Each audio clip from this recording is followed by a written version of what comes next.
about the recent trend, everybody is moving towards this Kotlin. Why you are going for this Kotlin? See, this Kotlin, it was launched in the year 2017. As you can see the details here, it was launched in the year 2017, and Google recognized Kotlin as their second official language for Android development. The first was the Java, and Java is there for the decades, And after 2 years, in 2019, Kotlin was declared as the favored programming language for Android application at Google. Then why we go for this Kotlin when Java is proven and it is existing? Why should we go for this Kotlin? The first point is that Kotlin requires very less code. It is very concise language. Say if you see the coding, you will be practicing. You will see it requires very less coding. Less line of codes are there, which reduces the chances of making code errors. Suppose more the number of lines, there is a chance more errors will be there also. Then another important thing is that null safety. So these famous null pointer expressions there in Java, they give developers quite a headache. The idea behind null pointer exception is that it enables user to attribute a null value to any variable. Yet, suppose users attempt to use an object interface or the object reference that happens to have a null value. In this case, Java null pointer exceptions come into play and opens an exceptions that developers need to handle. So in contrast, in Kotlin, it is not possible to attribute null value to the variables or objects by default. If you try to do so, the code will fail at compile time. Therefore, there is no null pointer exceptions in Kotlin. However, if the developer wishes to assign a null value, it is possible to mark the variable in question as nullable explicitly. So see an example. I am declaring a variable val number, type is integer. So for this pointer I am putting a question mark which is equal to null. You can see it here. This is the example I have given it here. So in Kotlin, as soon as you initiate a variable of primitive type, it will be automatically considered an object. That is one plus point is there also. And for Android development, Kotlin seems to be the best option at this moment, and many companies and developers are adopting it, and the language will most likely be continuing to grow. Then I will be going for a practical demonstrations how to go for these things. Before that, we can have a number of ID. I will be using IntelliJ for giving the demonstration of this Kotlin first. Once we get acquainted with this Kotlin, then we will be switching for this Android with Kotlin. How do we can go for this Android app development using this Kotlin? Okay. So now what you need to do, you can go to any browser. In this browser, just type IntelliJ download. You can type IntelliJ download.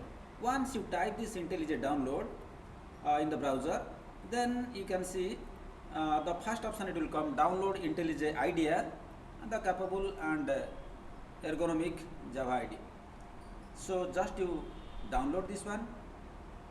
There will be two versions for you. You go for this community edition because it is free at this moment. Don't go for this professional and other things. So when you are expert in this area and you want to do some work, some projects, that time you can pay and you can download that different thing. Now I recommend or I can suggest you that we can go for this one. Okay. So once you download, the icon is there. You can double click to install, or you can right click and you can install as admin. Okay. Once this part is over, then on screen you can get all these information. Click like that you can do, and finally the IntelliJ will be installed in your system. Okay. So I am going to start IntelliJ now. So you can see this IntelliJ IDEA community edition I have installed, and from this community edition it is opening. It takes some time. So once it opens, you can go for some other things also in the setting. Certain things I forgot to tell you. You can, now it is opening. You can see it is here. Okay. So initially what you have done, you have gone to the Google Chrome, then you have gone to the Google search, then you have searched IntelliJ. Okay. Then download the IntelliJ, then you install the IntelliJ. Okay. So this IntelliJ, it is by JetBrains. You can clearly see it is here. It is by JetBrains. Okay. Can you see it here? The icon it is coming here, logo it is coming here. It is the JetBrains. Okay. It is developed by the JetBrains. So then what you need to do, for the first time when it opens, I told you that it takes some time, don't worry for this thing, because a lot of software is there and I am using only I think 6 GB RAM. So for this type of things, whenever you are having i5 or i7 systems, you can go for minimum 8 GB RAM. For this Android, especially I'm talking about the Android, the IntelliJ, it is okay, it is fine, no problem, it will run, but it will be a little slow. Then what you need to do, once your IntelliJ IDEA opens, then you can have some files or some hierarchy in the left hand side. You will see that a new file is created. Yeah, you can see it here, it is there. Just a minute. Yeah, it is, you can see it loading the code with. So I have given a file name, new file name, that is code with Kotlin. Okay, what is my project name? I have given code with Kotlin. Code with Kotlin. So where you do it here, just you go to the file, then you create a new one. It's the same thing, and you have to, instead of selecting Java, then I have selected here Kotlin. Okay, so once you select this Kotlin, and you can find it here, your project is coming here. Once you click this project, it is loading. You have to give him some time. Okay, because I told you that the system configuration is not that much of high. Yeah, you can clearly see that I am having my project, that is the, then you say how do you created this project? Yeah, just you go to the file, just I am showing you here, go to the file. So once you there in the file, then you go for a new. In this new, you can see a number of things are coming. So you can go for creating a project. Okay, now click the project. So by clicking the project, it will ask you name. I have given the name as code with Kotlin. So once you create and some other things, it will ask you, click. So after that, so this structure it will be created, and out of that you can clearly see that one folder src source is created. Okay, then what you need to do, just you go to the source and you right click here. Once you right click, okay, its system is getting a little slow, so you right click here and you can see it will be asking you so many options. It will come that I am going to create some new either folder or some packages like that. So initially I am going to create some packages. Okay, so now I am going to create some packages. Yeah, it's opening, still it is opening. I'll give him some time. So you can see it is asking new. In the new you can see Java class is there, Kotlin class file is there. So initially you go for creating a package. Just click on this package. Okay, because I will be creating so many files and so many things under this package. So it is just like a logical container. You know about the package, it is a logical container and it can contain different files, different classes, everything is there. Okay, so I click this package and I give it a name. What is the name of this package? My name of the package is package 1. My name of this package is package 1, PSCK pack 1. Okay, you go to the pack 1. Now you are in the pack 1, then you right click and you can create a new. Now what we are going to create, because I am not going to create any Java class. Instead I am going to create some Kotlin. Okay, I am going to create some Kotlin class or files I am going to create. So once you are here, a file will be created. So I give the name also, I give fast. So when I create a Kotlin file, the extension will be .kt. Okay, then the file name will be fast.kt. It is asking because internet is not there, that's why it is showing what's new. It is not, because unless it is connected to the internet, you cannot get all things. Now you can see by default it will appear package name pack 1, package space pack 1. This is the package. Under this package everything is working. So in this package, this is the first file, that is the first.kt, the Kotlin file. Okay, now the things come. Let us see how we work on these files. How do we work on these files? So instead of running all the things, so I select all the things. Just there is an option here also, shift, that you select all the things. Yeah, you can select all these and control / you put it automatically. It is now you can see automatically it is selected. Okay, automatically it is back. Okay, sorry, control shift just to put it here. Now it is there. You got it now. Now what I want to say you that, so by default a function will be created. You will create this function main, because whatever the program you want to run, it will run on this function main. Okay, so you can create a number of function, but at first it will run in this function main. Okay, the first. So in this function you see function main, then here the curly braces start here. Inside this I am going to write something. Okay, So these are the things already I have done, that's why it is showing. Don't worry for these things. The first thing I want to print something, say I write print hello world, I want to write. So it's a simple command, print print, you give this command, then you put it under these braces and under these double quotations, yeah, hello world, hello, hello, space WORLD, okay. So this is the things, okay, this is the general things I need to tell you, just I put it here, hello world. So this is my, and here there is no need to put any semicolon or the, it is not mandatory. You put it, don't put, does not make any difference. Okay. Then what I have done, just I am going for printing this command. Okay. Now you see in Kotlin, you can see here a triangle with green color, it is appearing here. Suppose I click it here, I want to run it. Okay. There are two ways, you can click it here to run, or you can right click and run. I am clicking it here. Once you click it here, it is asking which file you want to run. So run fast.kt, because fast.kt is our file name. So run this one. Once I try to run this one, you can see the output will come. What will the output, you can guess. Now actually I wanted hello world, but it is written hello what it is written. I will correct it, don't worry. So now the output, it is coming. Yeah, it is running. Still you can see it here. It is doing something. It is doing. Yeah, it is building. Still it is going on there. Okay, just wait a while, because it is not that much of fast, and so you can do all things. Okay. So now once it builds and once it runs, you can clearly see the output. The output will be hello world. Okay. So in this way you can start, you can work, you can do all the things. Still it is running. Yeah, still it is running. You can see it here. Kotlin connecting to the daemon. Yeah, it is still it is doing. You can check it here. Okay. So it is doing. It is going on. Okay. So you can say why it is, because it is parallelly some other things are there. I am doing some other things. That is the reason why it is showing all things. So don't worry for all the things, but you can see the output. Shortly it is coming. Okay.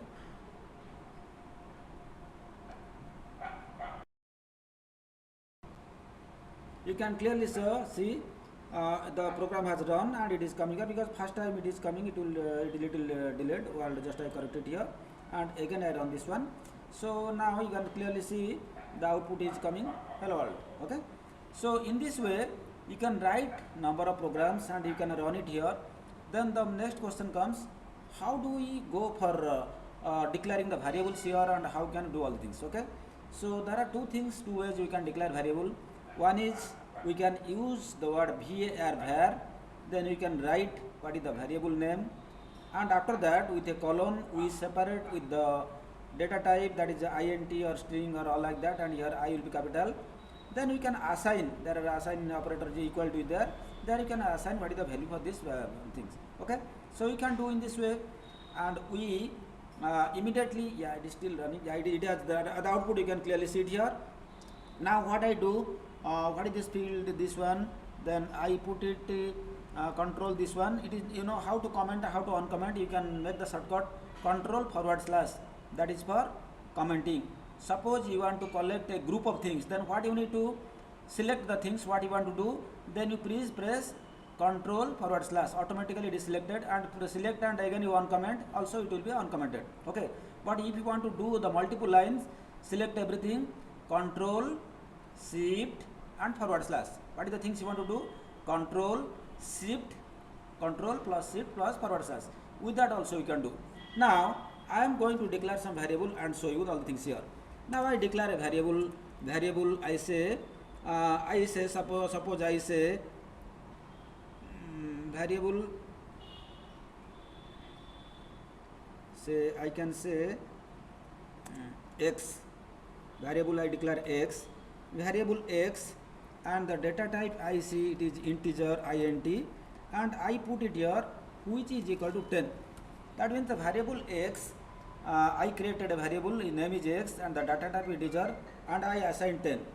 Then if I print temp, what will happen? So print print, just I call it here temp. Okay. So it is there, and once you see it here and you run it here, you can clearly see the output. Now run this one. So what will the output you see? Print temp means, oh my god, what I am doing, I don't understand. There.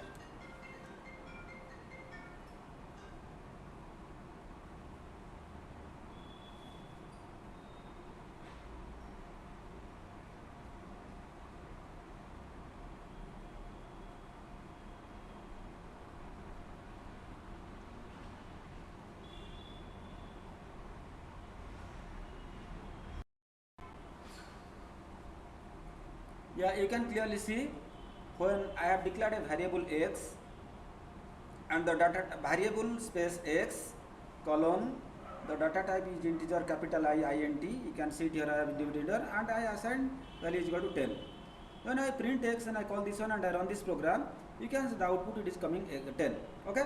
Now suppose I assign another value to the same variable. I put, because variable already designed, x is equal to say put x is equal to 20. You can see here in Java semicolon is required, this is required, this is nothing required. And whenever declaring any variable, automatically it's getting converted to object. You can see it's coming underline. Okay. So x is equal to 20. So now suppose I go for printing the same thing, Control C and you try to Control V. Okay. Yeah. Now you tell me what is the output? The output initially x was initialized to 10, but now x is initialized to 20. So I run this program. And you can clearly see the output it is changed and it will be coming to 20. It will be coming to 20 because the recently I assigned 20 to the variable x. So this is the problem with the var. Okay. But if you do the same thing, declaring the value instead of var, if you type val, then in that case it will show error. It will not accept. So let it run. First I will show you the output. Once you get acquainted with this sort of things, then I will show why we can go for val where the say suppose name. Is it that your name will be changing every time? No, it will not be changing. So your name is something. Okay. So you can say why sir it is coming side by side. So you have to use this print ln. Ln is the new line. Okay, print ln. You can put it here, and here also you can put print ln. This part is there. Okay, this print variable is there. Okay, and here also you can go for the print ln. Right. So once you do all the things, automatically it is saved. There is no need to save, and you run this program here. You can see the output it will come 10, and then it will come 20. First coming it is 10, then it will come 20. Okay, run it here. So first it is coming 10. The output, because for the initially the variable x was assigned 10, so it will show 10. Afterwards x was assigned the number 20, so it will show the output is equal to 20. Clear? Now let us run. Yeah, it is now compiling. Yeah, it's over, finished. Okay. Now you can see the output saving the cache. Yeah. So yeah, you can see clearly the initially it was 10, now it is coming 20. Now I want to repeat the same thing. First of all, this is the thing. First I Control C for copy, then Control this one, then I here Control V. Okay. So now instead of var, I am putting the variable val. Okay. And instead of okay, the same thing is there. Okay. So now is it clear? Now initially I am declaring the variable equal to var. Now I am telling val. Okay. So in that case now saved, and I want to run this program. If I run this program, what is the output? What is the output? You see, you think that output will come 10 and 20? No, it will show some error, because once a value 10 is given, another value it will not accept. You get it now? You see, just wait for a minute. It is running. It is building now. You can see it at the bottom. It is building. So once it build, compiles and run, you can clearly see the output. The output it will here. It will show error for this code. Okay. So remember what you are doing initially till now. What you have done, you can see it is showing some error. Val cannot be reassigned, because once you have already assigned val is equal to x is equal to 10, and one more time you cannot assign it here. Okay. So this is the things you have to remember. Yeah, you can check it here. Now I am going to declare some variable. I am going to assign some value to this variable, and how to use these variables. For example, I declared one variable n1. n1 is equal to n1 I am giving, and the data type it is I have given integer, and value I assigned 20. Similarly, I declared variable n2. Data type it is integer. Are you observing the what is the syntax for that one? Var space n1 colon data type it is integer. Data assignment operator equal to, and the value is equal to 20. Similarly, n2 also I declared, and also I assigned, and I am going declaring another variable c. The data type is integer, so c is equal to n1 plus n2, and I am going to print it, print line sum of, how I am using, you just see it, sum of n1. How I am doing? So dollar in curly braces n1. When you want to call this n1, so sum of n1, what is the value it will come? Sum of Okay, you see it here, sum of n1 and n2 is equal to this dollar sign I am using for calling this variable c inside the curly braces. Okay. So if this is the case and I want to run this program, and this program by default you can just use so control, yeah. Okay. Now I run this program. Let us see what is the output. Now I run this program. The last program I just commented, and with the uncommented one I have declared variable n1, I assigned 20, I declared variable n2, I declared it is 40, I declared another variable c is equal to n1 plus n2. Okay, then I am printing that one. Okay, then what is the output, just to guess and be ready for that one. Okay, now it is already compiled, I think, yeah, it is building, is built, so it is finished. Yeah, the output it is coming. Yeah, fine. Sum of 20 and 40 is equal to 60. Just you see the coding what you have done. Have you written sum of 20 and 40? No, I am writing sum of variable n1, that is $n1, and $n2, that is the variable n2, which is equal to $c, that is the output it is coming. Okay, in this way you can do all things. Yeah, now let us see some string interpolation. Say suppose I am declaring a variable val, variable name is name, and here the data type I am providing string, and the value I am assigning, because whatever the value you assign in string, that should be under double quotation, that is BBC tech I am writing. Okay, then print line my name is, then what I am writing, $name. Okay, this is the thing. Now there are another way of running this also. Right click, you can right click and you can run. Okay, run this one, right click and run, because you are running there also, here also you can run, right click and run this one. Now it is building. Okay, it takes some time because it is I told you that there is a problem with this RAM and all things. So now it is successfully built, and now you can see it here, the output is coming. So what is the output? Output will be mistake. It is showing something, print line my name is, yeah, it should be under double quotations, that is the thing. My name is under, up to this it will be under double quotation, that is the problem. You can understand what you are printing inside, it must be under this double quotation, and up to this it will be under double quotation. You can see already error it is showing. So Kotlin is expecting an element. Okay, so once it is there, then you just right click and then you run this one. Now you can see the output it is coming, and you can clearly see the output BBC Tech. You can clearly see the output BBC Tech. It is coming. Yeah, it is now successfully run. It is building, and you can see it here, and Kotlin here.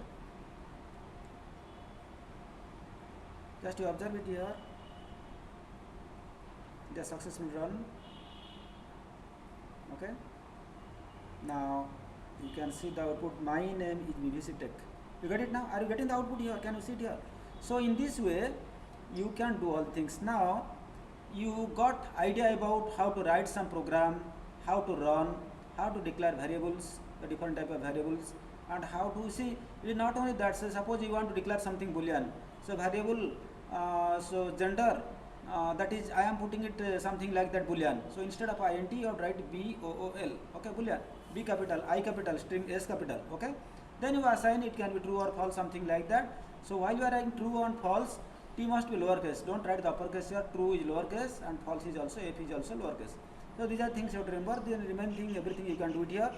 Then coming to the comments, you can see it here. The single line comments are represented by the double forward slash. Okay, and for this what you do, select a line, press control forward slash. Okay, single line. Suppose you want more line also, the same thing, select control forward slash, it will be there.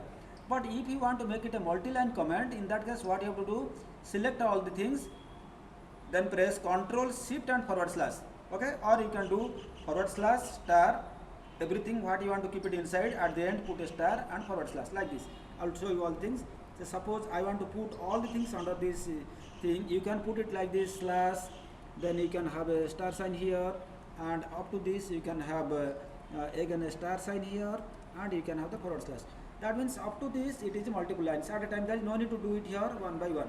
Clear? For example, up to this I started here, is not it? So now up to this it is already commented. Already it is commented. Okay. So this commented, I just put control forward slash is uncommented. it is uncommented. You can see it is uncommented. But you want to do it multi-line comments, then control shift and forward slash. Now you can see it is multi-line comment. Okay, so it has come up to this print hello, it has come, but it suppose it has to take up to this also, because I have not selected this one, that's why it has not taken here. So you can do it here, just put it here, just put it here, a shift star sign, and then you put the forward. Okay, remaining it will there as it is. Okay, now you can clearly see how do we declare the comments and how do we go for all these type of things here, right?